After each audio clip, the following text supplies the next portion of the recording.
Hey everyone, welcome back to my YouTube channel Inspired by Suhani. So before starting this video, a little information about me. So I am Suhani Rani, currently giving the first prof, and in a few couple of days I am in second year. So बिना देर के हुए चलिए इस video को शुरू करते हैं. So as the video thumbnail, you will know that in this video I'm gonna to share my books that I followed during my whole first year of MBBS.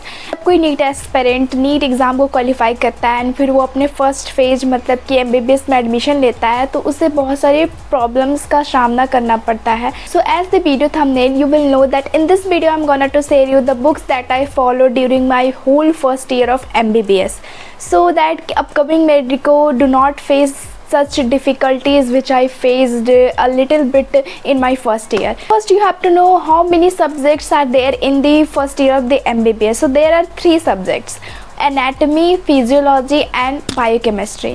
And for these 3 subject books are different. Various books are there in the market, but which one is best suit for you, which is for exam point of view, university point of view, and also for the upcoming future. So I'm gonna to say that which books are best suited for you. And when medicos enter their MBBS life, so as in my college 24 batch have come, and the first question which arises in their mind that which books should I follow in my first year of MBBS, that उन्हें last में वो कुछ burden ना सहना पड़े जो कि university exam के टाइम आती है, एंड फर्स्ट में वो उस बुक को अगर फॉलो कर ले तो it is well suited for them. ये क्वेश्चन का आंसर मैं दूंगी. Talking about the anatomy subject, anatomy के लिए बहुत सारे बुक्स अवेलेबल है, but the best which is recommended for you to all, जो कि मैंने भी इसे फॉलो किया था, that is the BD Chaurasia. BD Chaurasia is in all in all because Vishram Singh भी आती है. विश्राम सिंह जो होती है वो एज मान सकते हो आप लोग कि वो इज़ ए शॉर्ट फॉर्म होता है BD चौरसिया के लिए, मतलब एज अ शॉर्ट नोट्स के लिए, मतलब वो बहुत ही पतली बुक होती है, और BD चौरसिया के लिए इसे 4 वॉल्यूम होती है. ठीक है. In last I suggest that आप लोग एनाटॉमी के लिए BD चौरसिया बुक ही फॉलो करें, एंड ये बहुत ही अच्छी बुक है बिकॉज इसमें क्लिनिकल्स भी दिए हुए हैं, एंड आपके यूनिवर्सिटी एग्ज़ाम के लिए ये क्लिनिकल्स भी बहुत इंपॉर्टेंट होता है. सो फर्स्ट ईयर के जो मेडिको होते हैं वो उनका मेन टारगेट होता है कि वो यूनिवर्सिटी एग्ज़ाम के लिए एक अच्छे नंबर से पास हो जाएं. तो उसके लिए एक बुक आती है that is the selective anatomy. इसका 2 वॉल्यूम होता है, एंड इट इज़ लाइक मतलब it is same like the BD Chaurasia. BD Chaurasia की जस्ट ये सिमिलर ही होती है, क्योंकि ये बुक इसलिए बहुत ही रिकमेंडेबल होता है मेडिको के लिए, और 99% ऑफ मेडिको इसको फॉलो ही करते हैं, क्योंकि इसमें BD चौरसिया से जो भी क्वेश्चन और आंसर जो है उस फॉर्मेट में उसमें दिया हुआ है, और साथ ही साथ उसके क्लिनिकल भी और कैसे लिखा जाता है किसी भी यूनिवर्सिटी एग्ज़ाम के लिए, तो वो भी बहुत ज़रूरी है. तो शुरू में तो आप क्या करो, BD चौरसिया बुक को फॉलो करो, उसे पढ़ो अच्छे से. देन उसके बाद लास्ट में जब यूनिवर्सिटी एग्ज़ाम का प्रिपरेशन करना है, मतलब शुरू से ही अगर उसे खरीद लिए selective anatomy, it is best. तो लास्ट में भी आप खरीद सकते हो, उसमें क्वेश्चन आंसर्स के फॉर्म में पढ़ सकते हो, और वो तुरंत आपको याद हो जाएगा, एंड लास्ट में आपको कभी भी दिक्कत नहीं होगी. तो ये मैंने एनाटॉमी बुक के लिए बताया. सो बहुत गर्मी है, आगे बढ़ते हैं. सो फिजियोलॉजी नेक्स्ट सब्जेक्ट हमारे आती है फिजियोलॉजी. सो फिजियोलॉजी एक ऐसा सब्जेक्ट है जिसमें as a input as a knowledge बहुत सारी नॉलेज है, एंड उसमें इतने सारे पॉइंट्स रिमेंबर करना बहुत ही मुश्किल होता है. तो शुरू में जब आप अपने MBBS लाइफ में एंटर करोगे, आपके टीचर्स, आपके HOD ये सजेस्ट करेंगे, क्योंकि सारे टीचर्स सजेस्ट स्टैंडर्ड बुक ही करते हैं, पर स्टैंडर्ड बुक के जितने भी इनपुट को याद रखना in their whole first year it is very difficult. So last में हम लोग जो है वो इंडियन ऑथर पे ही आते हैं. They would suggest to you to follow the Guyton, Ganong and AK Jain, and literally from personal point of view मैंने भी AK जैन बुक ख़रीदा था, और उसकी 2 वॉल्यूम थी. इतनी मोटी मोटी बुक शुरू में पढ़ना, सब लोग शुरू में धीरे धीरे पढ़ते हैं, सबको शुरू में धीरे धीरे अच्छा ही लगता है, पर क्या होता है जैसे जैसे आगे जाते हैं सिलेबस बहुत ही ज़्यादा बढ़ते जाती है, और उसके अकॉर्डिंग हर चैप्टर के अकॉर्डिंग उसका जो इनपुट है, उसका जो बहुत ही इंफॉर्मेशन है वो बहुत ही ज़्यादा हो जाती है, और उसको याद करना बहुत ही मुश्किल हो जाता है. And for university point of view आपको सारे सब्जेक्ट को पढ़ना है, किसी भी सब्जेक्ट को स्किप नहीं करना है, क्योंकि सब सब्जेक्ट से कुछ ना कुछ क्वेश्चन पेपर 1 और पेपर 2 में आते ही हैं. मैंने लास्ट में शुरू में तो मैंने क्या किया था, AK जैन बुक ही कुछ मंथ के लिए पढ़ा था. फिर सीनियर सजेस्ट मी कि that you should follow the Sembulingam book. Sembulingam book जो है एक ऐसी बुक है जो देखने में बहुत ही मोटी लगती है, पर एज इन मैं कह सकती हूँ उसका मैंने हर एक पेज पढ़ा था और वो बहुत ही ईजी लैंग्वेज है, मतलब इंडियन ऑथर का है और बहुत ही ईजी लैंग्वेज है। और मैं ये सजेस्ट करूँगी कि उसका एक एक चैप्टर, एक एक पन्ना आप लोग पढ़ें, बिकॉज वो बहुत ही अच्छी बुक है और वो पढ़ने में भी बहुत मज़ा आएगी, क्योंकि वो बहुत ही ईजी लैंग्वेज में लिखा। और जितनी भी स्टैंडर्ड बुक जब आप पढ़ोगे तो उसमें बहुत है, चाहे वो एनाटॉमी के लिए हो, चाहे वो फिजियोलॉजी के लिए हो, चाहे वो बायोकेमिस्ट्री के लिए हो, मतलब उसकी लैंग्वेज बहुत ही थोड़ी ट्रिकी लगेगी एंड उसे आप बहुत दिन तक अपने ब्रेन में नहीं गैदर कर सकते हो।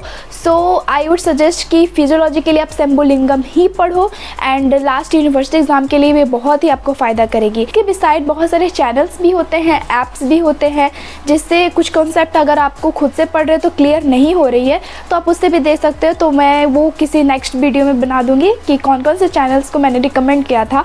सो फिजियोलॉजी के लिए लास्ट में यही बोलूँगी कि Sembulingam book is best and mostly senior से ही करते हैं। 99% ऑफ मेडिको जो है उससे फिजियोलॉजी को खुद से ही पढ़ता है।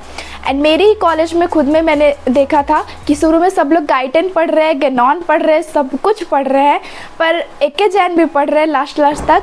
एंड मैंने भी शुरू में पढ़ा था पर वो तुरंत 1 महीना बाद मैंने उसे छोड़ दिया था।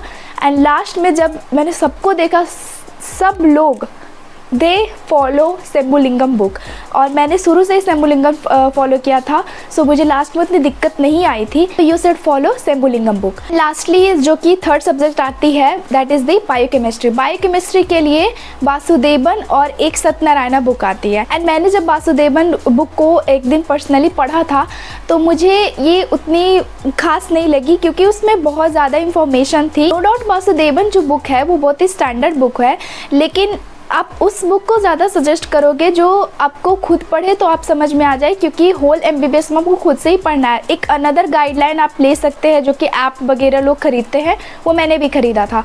सो लास्टली जब बुक आप पढ़ोगे तो वो आपको खुद से ही पढ़ना है एंड ऐसा बुक लेना है कि हाँ वो एक बार में पढ़े और वो समझ में आ गया। तो वासुदेवन तो मैंने नहीं फॉलो किया था एंड मेरे कॉलेज में ऑलमोस्ट सारे जितने भी मेडिकोस थे या सारे जितने भी मेरे बैचमेट्स थी, सब लोग सत्यनारायणा ही फॉलो किए थे और मैंने भी सत्यनारायणा ही फॉलो किया था। सत्यनारायणा इज़ बेस्ट, मतलब उसमें इतने अच्छे तरीके से हर एक लाइन को एक्सप्लेन किया गया है कि आप उसमें कभी भी अटक ही नहीं सकते हो। केमिस्ट्री के लिए मैंने बताया एंड ये एक जाम्भुलकर की नोट्स आती है जो कि यूनिवर्सिटी एग्ज़ाम के लिए बहुत ही बेस्ट होती है। मतलब लास्ट में एट द एंड सब लोग उस नोट्स को लेते ही लेते हैं। मैंने तो शुरू से ही उसे लिया था जाम्भुलकर का नोट्स। एंड जाम्भुलकर के नोट्स की ये स्पेशलिटी है कि इसमें सत्यनारायणा का जो भी एक लॉन्ग फॉर्म में वो जो एक्सप्लेन किया है सत्यनारायणा में, उसको एक कंसाइज फॉर्म में जाम्भुलकर में वो लिखा गया है। ठीक है, मतलब वो डॉक्टर जाम्भुलकर ने ही उसे पढ़ाया है और वो कंसाइज फॉर्म में लिखे हैं सारी इन्फॉर्मेशन को, वो सारे कंसाइज फॉर्म में लिखे हैं। तो जब आप जाम्भुलकर पढ़ोगे एंड उसके बाद आप उसके नोट्स को पढ़ोगे and for in the description form में लिखने के लिए, जो कि यूनी के लिए बहुत ही इंपॉर्टेंट होता है यूनिवर्सिटी एग्ज़ाम के लिए, क्योंकि वो तो सब्जेक्टिव एग्ज़ाम ही होता है। सो जब सत्यनारायणा को फॉलो करोगे तो वो बहुत ही बेस्ट होगी आपके लिए। So at the end I suggest कि बायोकेमिस्ट्री के लिए no doubt Satyanarayana is best. And last में जो बायोकेमिस्ट्री का जो सिलेबस होता है उसमें बहुत सारे कुछ एक्स्ट्रा टॉपिक्स भी सिलेबस में रहती है एंड वो सब टॉपिक्स से तो आज तक क्वेश्चन नहीं आया है, लेकिन एज ए डर लगता है कि नहीं उसे भी पढ़ लेना चाहिए, तो वो आप पढ़ लोगे। बायोकेमिस्ट्री बुक में सारे टॉपिक्स दिए गए हैं। सो ये बहुत ही इंटरेस्टिंग पार्ट होगा बायोकेमिस्ट्री के लिए, that you should follow the Satnarayana book. So yeah, this is the video that I shared that which book I follow in my first year of MBBS and I think ये आपको बहुत ही help करेगी। कोई भी medico जो अपने MBBS life में enter कर रहे हैं उनको वो बहुत ही हेल्प करेगी एंड लास्ट में उसको कोई भी वर्डन वगैरह वाला फीलिंग नहीं आएगा। That's it for this video. If you really like this video please like, comment and subscribe to my YouTube channel और जितना से जितना ज़्यादा हो सके इसे शेयर करो। सो मिलती हूँ एक नेक्स्ट वीडियो में with more funny, informative and बहुत सारी स्टोरी के साथ। सो तब तक के लिए बने रहिए मेरे इस चैनल पे। बाय।